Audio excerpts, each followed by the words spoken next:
Evangelio de Mateo, capítulo 25, desde el verso 1 hasta el verso 13. Parábola de las 10 vírgenes. Y leemos así para la gloria del Padre, del Hijo y del Espíritu Santo. Entonces el reino de los cielos será semejante a 10 vírgenes que tomando sus lámparas salieron a recibir al esposo. 5 de ellas eran prudentes y 5 insensatas.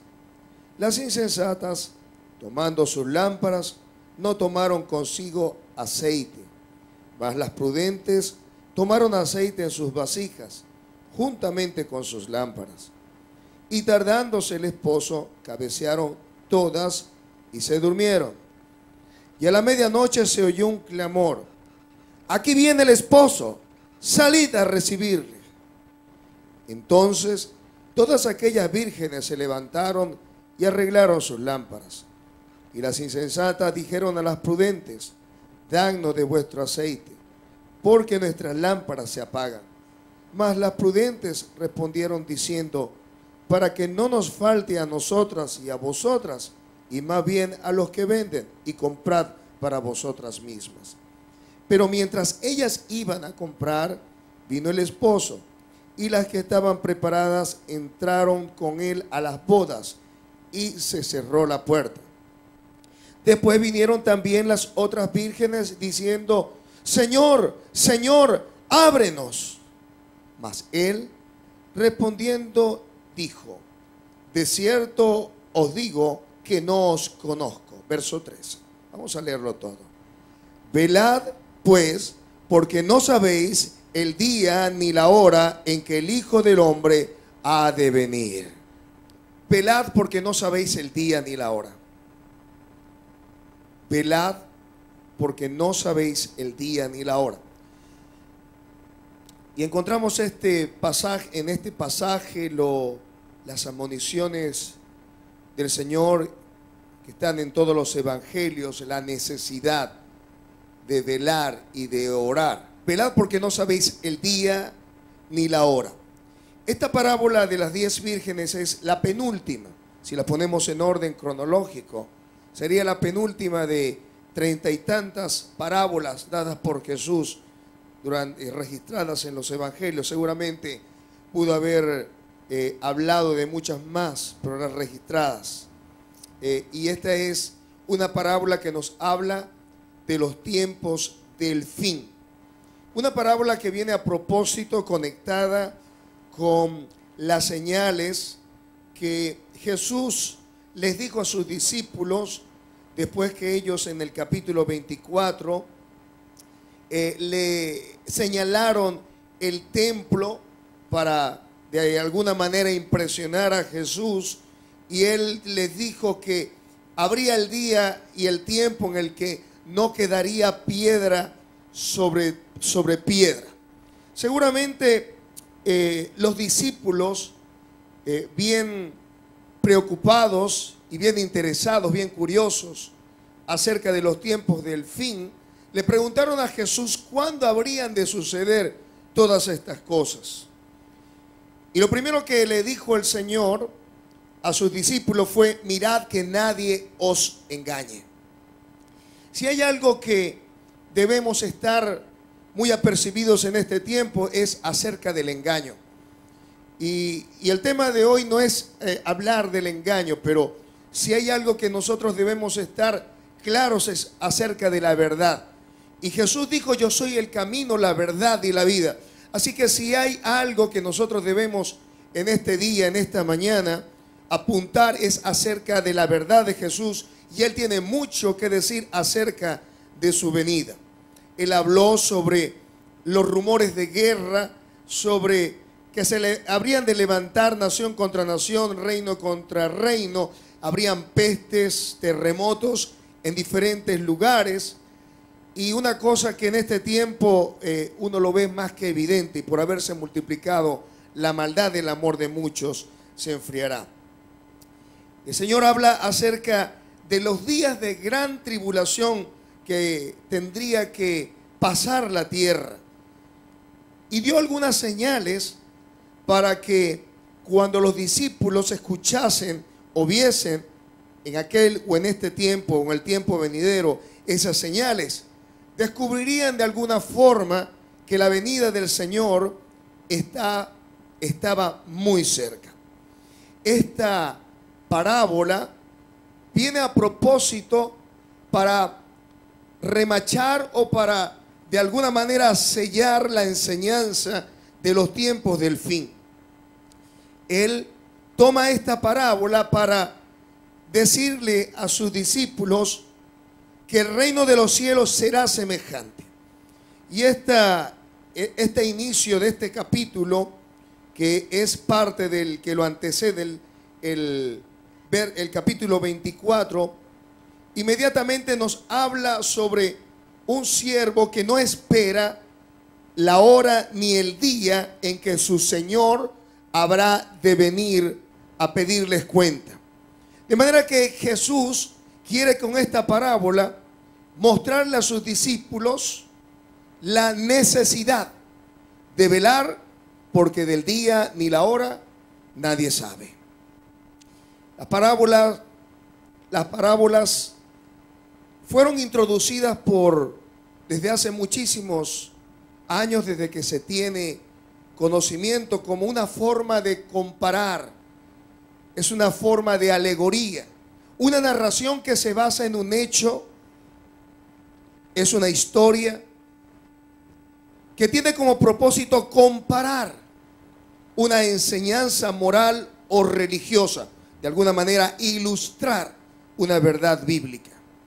Encontramos parábolas en el Antiguo Testamento, cuando el Señor le habló a través del profeta Natán a David acerca de un hombre rico que había tomado una corderita y la había matado, y hablaba acerca del pecado de David cuando mató a Urías.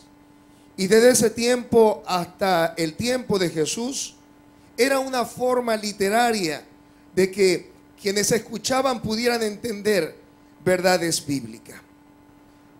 Hay una diferencia marcada entre lo que es una alegoría y una parábola. Una alegoría, cada uno de sus elementos tiene un significado, cada detalle tiene una connotación espiritual. Y las parábolas, concuerdan los exégetas, que no necesariamente cada elemento que la compone tiene una interpretación simbólica. Porque algunos han tomado esta parábola para sacarle un significado a cada elemento. Y la verdad es que hay que tomar todos los elementos de esta parábola e interpretar lo que se quiere enseñar.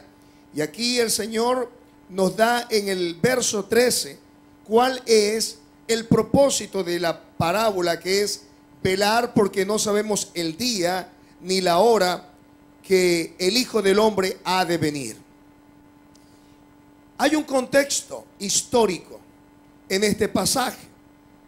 Jesús sabía perfectamente que quienes le escuchaban estaban al tanto de cuál era la cultura, el momento histórico que estaban viviendo, cómo ellos desarrollaban un matrimonio y las etapas para ese matrimonio.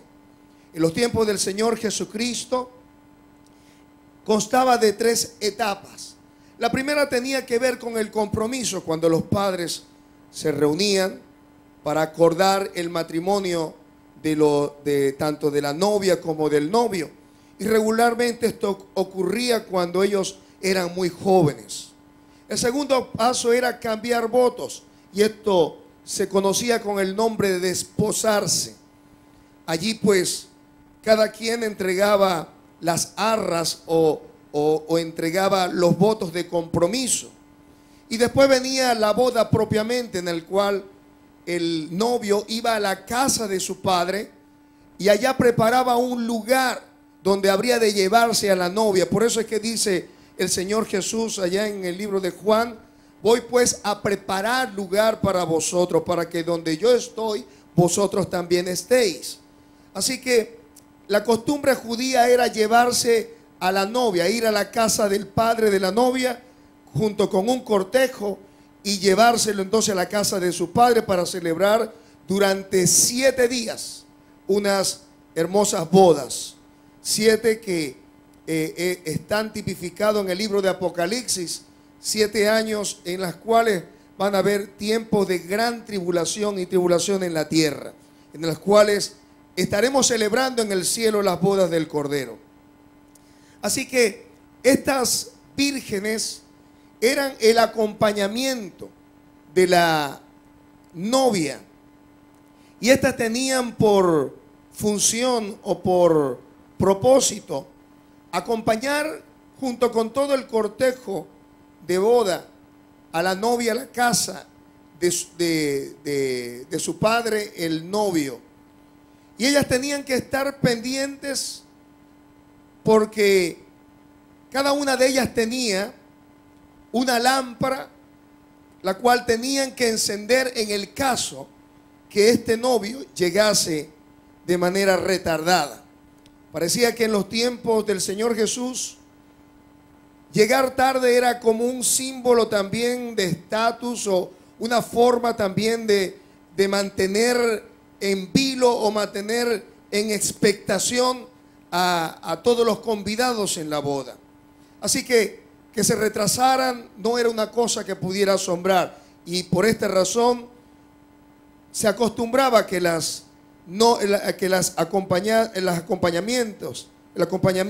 vírgenes que acompañaban a la novia tuviesen lámparas dispuestas por si acaso el marido o el novio llegaba de manera retrasada. Se ha dicho mucho acerca de todo el simbolismo que hay en esta parábola. Se habla del número 10, se habla del número 5, que son las 5 prudentes y las 5 sabias. Se ha hablado del aceite, se ha hablado de tantas cosas, pero en esta hora no vamos a darle una connotación simbólica o espiritual a cada aspecto, ya que estamos diciendo que esto no es una alegoría, sino es una parábola. Pero hay un valor numérico en estas 10 vírgenes que aparecen en esta parábola. Y es una invitación que se hace a todos y a los muchos. Es interesante saber que son 10 vírgenes. Y el número 10 en la Biblia significa la totalidad y la plenitud. En el libro de Ruth, capítulo 4, verso 2, nos dice que una corte se constituía legalmente cuando allí estaban presentes 10 ancianos del pueblo. En Josué, capítulo 22, verso 14, nos dicen que 10 ancianos de las tribus de Israel representaban perfectamente a todo el pueblo. De manera que el número 10 significa totalidad y plenitud. Significa literalmente también muchos. En Primera de Samuel, capítulo 1, verso 8, nos habla sobre el número 10, y en Eclesiastés 7, 19 de igual manera, y en Daniel, capítulo 7, verso 7, nos habla sobre este número 10, que en algunas traducciones traduce por 10, traduce por muchos. De manera que cuando en este pasaje encontramos a Jesús hablando de 10 vírgenes, es un llamado que Dios le hace a los muchos, que le hace a todos. Porque alguno pudiera pensar que el mensaje de la venida del Señor solamente corresponde a los creyentes en todo lugar, en todas partes del globo terráqueo.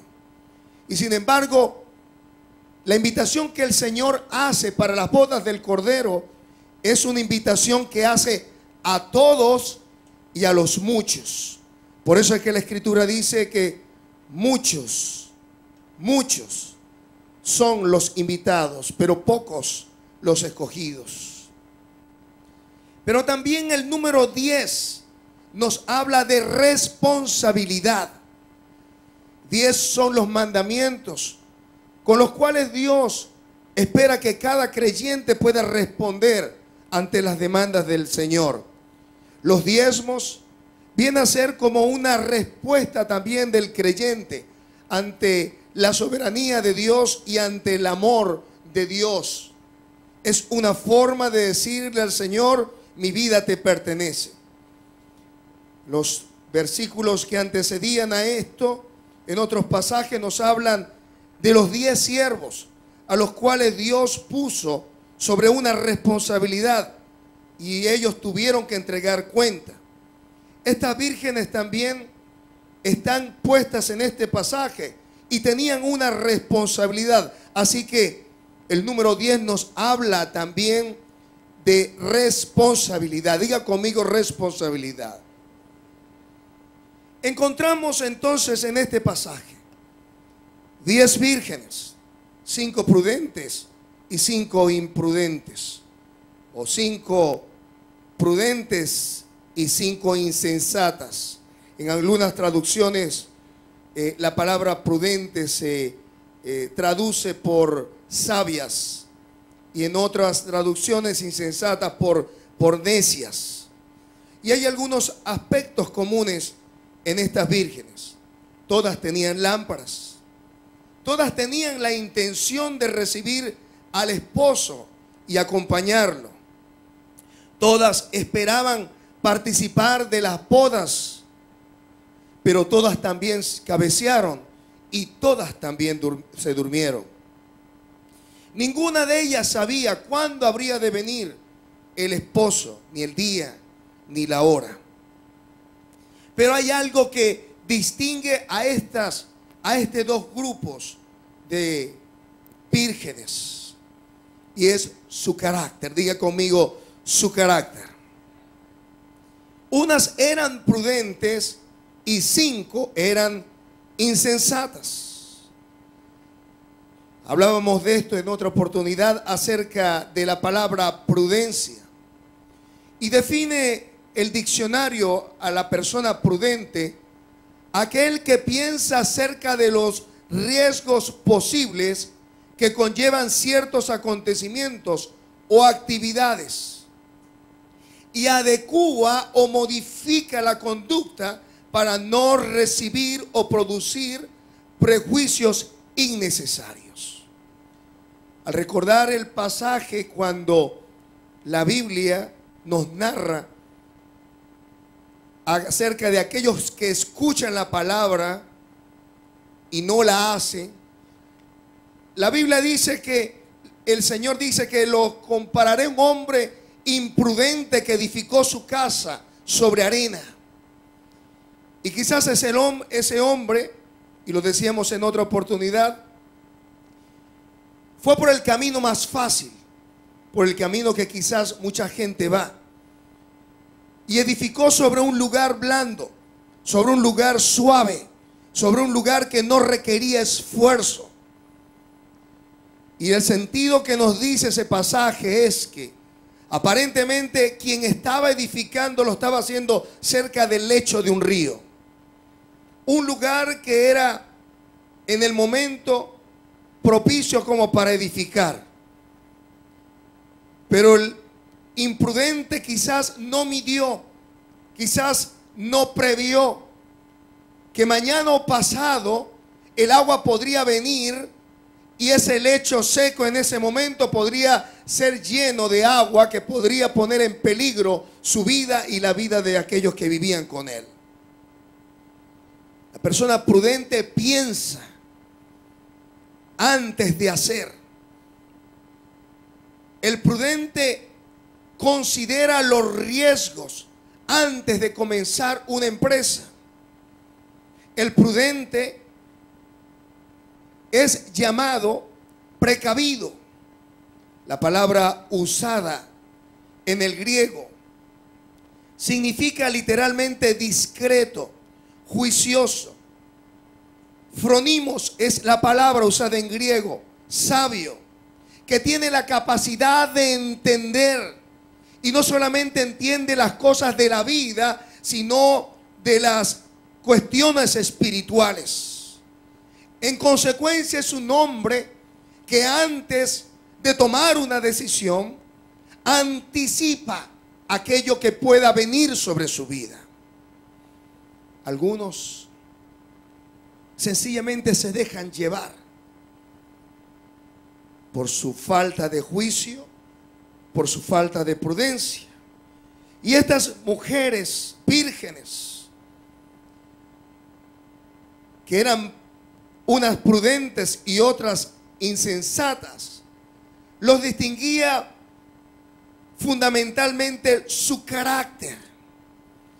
Y el carácter definirá, en definitiva, y perdóneme la redundancia, definirá el destino eterno de nuestras vidas. Decíamos que estas mujeres esperaban al novio. Todas tenían lámparas, todas tenían en el momento quizás el aceite necesario para tenerlas, sus lámparas encendidas. La diferencia era que una habían hecho provisión, habían tomado aceite extra, y otras no lo habían hecho. Ambas habían sido convidadas a las bodas. Ambos grupos estaban en el mismo lugar, participando de esa alegría de esperar al esposo. Y eso me recuerda cómo en este tiempo hombres y mujeres se reúnen en muchas partes del mundo, quizás con sus Biblias en mano, quizás asistiendo a las mismas iglesias cristianas de todo el mundo, quizás pagando sus diezmos o entregándole a Dios sus diezmos, quizás orando, quizás levantando las manos. Y tenemos que ha de venir un tiempo donde quizás muchos recibirán una gran sorpresa de parte del Señor. La persona insensata, del griego moros, significa falta de juicio, falta de madurez y falta de prudencia antes de actuar. Un hombre insensato primero actúa y después analiza lo que hizo. Significa literalmente carecer de la preparación esencial para encontrarse con Cristo. La palabra insensato significa necio, idiota, renegado, ignorante, cabeciduro, imagínense. Pensamientos desprovistos de inteligencia. Estas mujeres vírgenes las distingue en su carácter el hecho de que unas tomaron previsión para el futuro y otras no lo hicieron. Alguno pudiera preguntarse en el día de hoy: pastor, pero ¿significa esto que no basta con estar viniendo a la iglesia, leer la palabra, hacer oraciones, pagar o entregarle al Señor los diezmos y ofrendas, trabajar en la obra? El Señor le dijo a sus discípulos: velad, pues porque no sabéis el día ni la hora en que el Hijo del Hombre ha de venir. Velad, velad. Hay una demanda del Señor para la iglesia en este tiempo. Y la demanda del Señor para este tiempo es que cada creyente en la iglesia del Señor tiene que tener su propio aceite. Cuando hablamos de carácter, estamos hablando de una vida que agrade al Señor. Algunos están preocupados más por los aspectos externos antes que los aspectos internos del corazón. Cuando hablamos de esto, estamos hablando de lo que dice en segunda de Timoteo capítulo 3 Verso 5. Tendrán apariencia de piedad, pero negarán la eficacia de ello.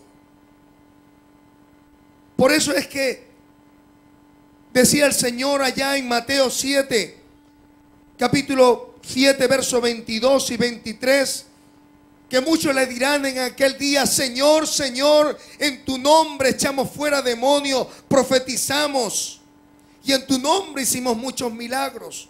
¿Y sabe lo que dice el Señor que les declarará en aquel día? Nunca os conocí, apartaos de mí, hacedores de maldad.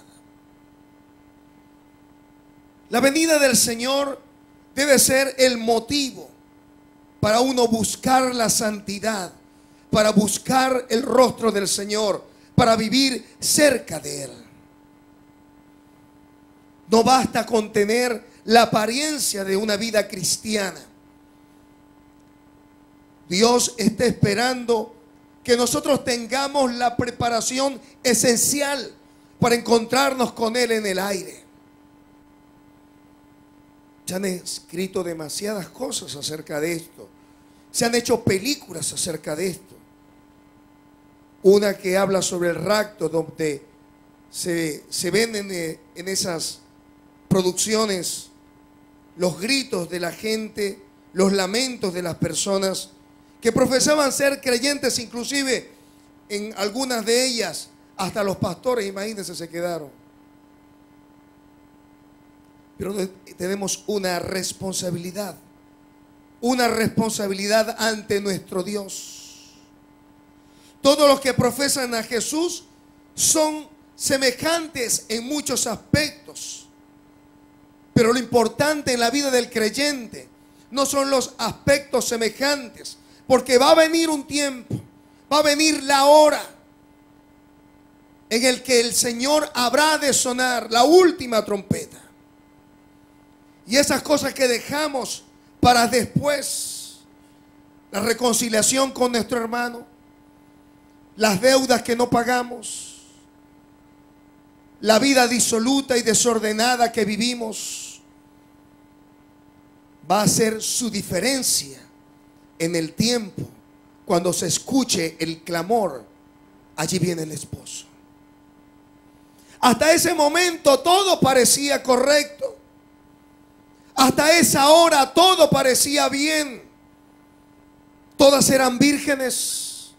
Todas esperaban al novio. Todas tenían sus lámparas. Pero llegó la hora. Llegó el día. Llegó la voz del clamor: viene el esposo. Ha de venir un día. Ha de venir una hora. Han pasado ya muchos años, casi 2000 años, desde que Jesús dijo que iría y vendría. Y quizás muchos han cabeceado durante este tiempo. Quizás muchos están dormidos en este tiempo. Y no hay un reproche, porque todas durmieron, hoy todas cabecearon. El reproche es que no estaban preparadas para recibir todavía al esposo. 5 de ellas. En el libro de Apocalipsis, capítulo 2, verso 4, nos dice el Señor: pero tengo contra ti que has dejado tu primer amor. Muchos hombres y mujeres que tienen años en el Evangelio ya no sienten pasión por la oración, no sienten pasión por la presencia de Dios, no tienen pasión por la palabra de Dios, no tienen pasión por estar tiempo en las cosas de Dios. Y el Señor dijo: pero tengo contra ti que has dejado tu primer amor. Recuerda por tanto de dónde has caído y arrepiéntete. En el capítulo 3, verso 2 nos dice el mensaje a la iglesia a Sardis: sé vigilante. Pareciera que hubiese tomado esta misma palabra de esta parábola. Sé vigilante y afirma las otras cosas que están para morir, porque no he hallado tus obras perfectas delante de Dios. Acuérdate pues de lo que has recibido y guárdalo. Y fíjese lo que dice: arrepiéntete, arrepiéntete. Pues si no velas, fíjese, pues si no velas, vendré sobre ti como ladrón. Y fíjese, lo mismo. Y no sabrás a qué hora vendré sobre ti. Esta palabra debe llamarnos en esta mañana a la reflexión, a vivir una vida de integridad. No estamos hablando con que nos aprendamos capítulos completos de la palabra del Señor. No estamos hablando de venir a la iglesia. Estamos hablando de brillar. Estamos hablando de alumbrar. Estamos hablando de modelar. Como dijo el Señor: así alumbre vuestra luz delante de los hombres, para que glorifiquen a vuestro Padre que está en los cielos.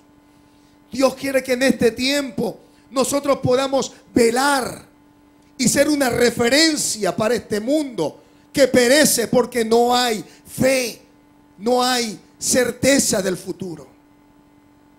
Velad porque no sabéis el día ni la hora, dijo el Señor. Descubrimos en esta palabra que la venida del Señor es segura. No importa el tiempo que haya pasado. No importa que tú estés prevenido o desprevenido. La venida del Señor es segura. No importan los 1000 o los 2000 años que hayan podido pasar. Jesucristo viene pronto. Y esta venida será segura, repentina e inesperada. En los tiempos de Noé dice la Escritura que los hombres comían, bebían, se casaban y se daban en casamiento. Y no entendieron nada hasta el día que el Señor cerró la puerta del arca, comenzó a llover y se los llevó a todos. Algunos no entienden de lo que estamos hablando en esta mañana. No estamos hablando de religión, estamos hablando de carácter. Estamos hablando de una actitud prudente ante lo porvenir. Estamos hablando de que tenemos que hacer pertrechos para el futuro. ¿Qué estamos haciendo en el tiempo presente? ¿Estamos sembrando para nuestra carne o estamos sembrando para el espíritu? Muchos se consideran a sí mismos como creyentes, pero déjame decirte que probablemente no estás preparada o preparado. Estas vírgenes insensatas no tomaron previsión, no hicieron como les dijo su maestro, no estaban preparados y no estaban preparadas para recibir al esposo. Cada persona tiene la responsabilidad de estar preparado y no depender de lo que otro ha hecho. Pues yo escucho en Enlace, en la cadena del milagro, tú no puedes mantenerte con eso.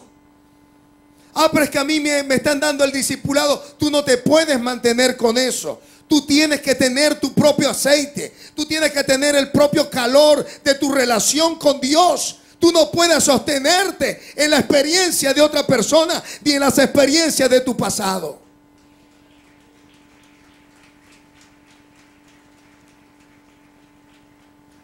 La salvación es individual. La salvación es intransferible. Tú no puedes tomarle el brazo a alguien, o como dicen los mundanos, yo me agarro de tu pie o de tu mano o de la punta del flujo y me voy contigo. Eso no funciona de esa manera. No funciona de esa manera. No se puede transferir. Mira, aquí está mi salvación. Tómala tú, llévatela. Por mucho que queramos nosotros, no podemos hacer salvo a nadie. La salvación es inviolable. Nadie puede quitarte lo que Dios te ha dado. La salvación es imprescriptible, es decir, no se vence. No importa que tengas 70, 80 o 100 años. La salvación Dios te la dio y será así por la eternidad. Pero la salvación también es inajenable, nadie te la puede embargar. Qué bueno es eso, ¿verdad? No existe una segunda oportunidad. Las mujeres imprudentes le dijeron: danos de vuestro aceite. Cuando se escuche la voz y el clamor del novio diciendo: allí viene el esposo o allí viene el novio, esa va a ser la única oportunidad que tendrá cualquier persona sobre la tierra. No va a haber una segunda oportunidad. Estas mujeres fueron, y mientras que iban para prepararse, el cortejo de boda se fue a la casa del novio y la puerta se cerró. Fíjese lo que dice este verbo que está en un pretérito indefinido. La puerta se cerró, la puerta significa una acción terminante, final, y en este caso irreversible. Lo mismo sucedió con Noé. ¿Sabe quién cerró la puerta del arca de Noé? Dios. ¿Sabe quién va a cerrar la puerta del novio cuando todo el cortejo esté celebrando? Va a ser Dios. Cuando esa puerta se cierre, nadie la puede abrir. Así que este es el tiempo de velar y de estar preparado. Hoy es el tiempo aceptable, dice el Señor.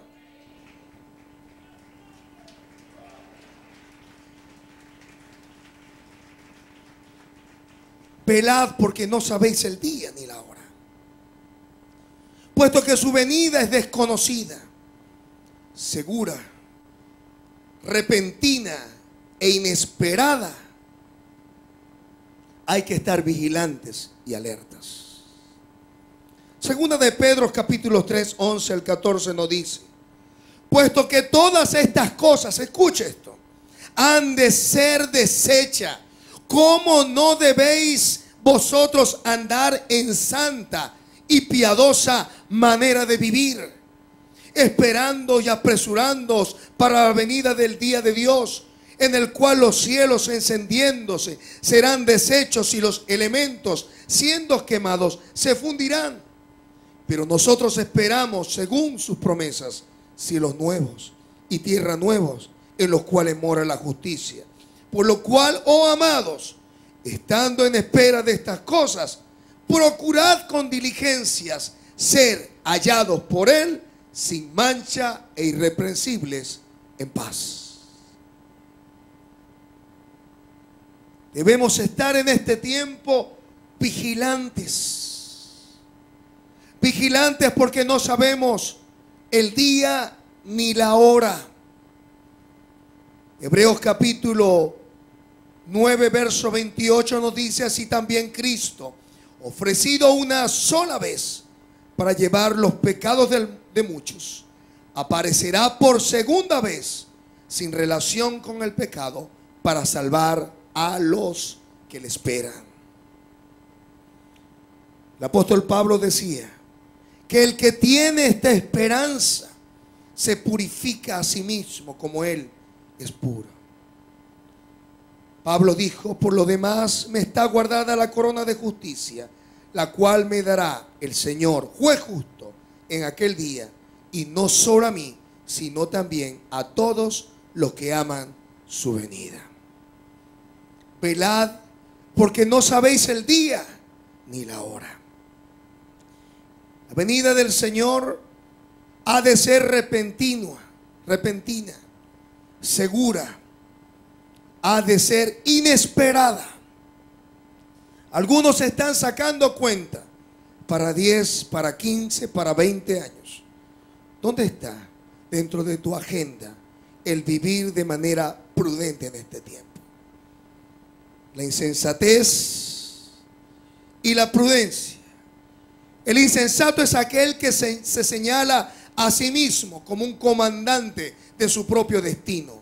Él guía su propia vida, el amor de su espíritu, pero ignora que en el último momento será sepultado de su existencia. La prudencia es ver con anticipación un hecho y discernir con juicio sobre él, prevenir tomando los recaudos necesarios antes de lo que venga delante de nosotros. Velad, porque no sabéis el día ni la hora. Este es el tiempo para considerar que debemos estar vigilantes, alertas y preparados para cuando se oiga el clamor: allí viene el esposo. ¿Hay aceite en nuestra vida en esta mañana? ¿Nuestras almas están encendidas por el fuego de Dios? ¿Nuestros oídos están atentos a la voz de Dios? ¿O por el contrario, nuestros oídos se han entumecido a causa del rugir y el clamor de las cosas del mundo?